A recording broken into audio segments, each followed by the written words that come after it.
LA County District Attorney George Gascon is being accused tonight of creating a hostile work environment and one of racial discrimination. Those are the claims in a lawsuit filed against Gascon by one of his own deputy DAs. KTLA's Sarah Welch live from Hollywood with details. Sarah. Micah, hi, good evening. This deputy DA says he had no choice but to file this defamation suit, believing that the DA, a spokesperson, and the County of Los Angeles need to be held accountable.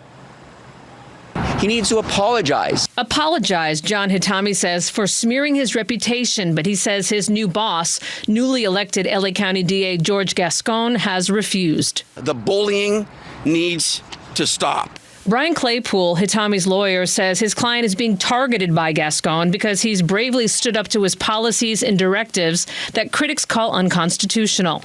The fact that George Gascon has now called my client John Hatami unfit and delusional has now opened up Gascon's office for potential prosecutorial misconduct. Hatami, a 15-year veteran of the office, has made a career of fighting criminals who abuse and murder children. He prosecuted the torture and murder case of 8-year-old Gabriel Fernandez that ended with a death penalty verdict against the boyfriend of Gabriel's mother.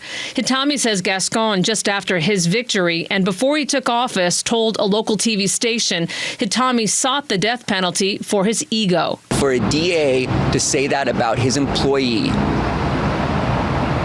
shameful.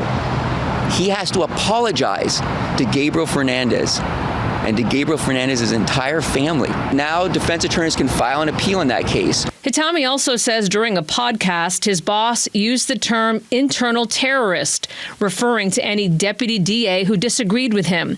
Hatami is of Iranian descent. The DA has been going to offices telling deputy DAs we're not allowed to use the word criminal or defendant. But he's okay with calling an employee a terrorist. And when he reached out to members of the Board of Supervisors to report a hostile working condition, Hatami says his concerns fell on deaf ears. Ask the Board of Supervisors, do they think it's okay for a DA to call any of their county employees a terrorist? And in response tonight, the DA's office released a one-sentence statement saying it's unable to comment on personnel matters and pending litigation. Cher, we'll send it back to you.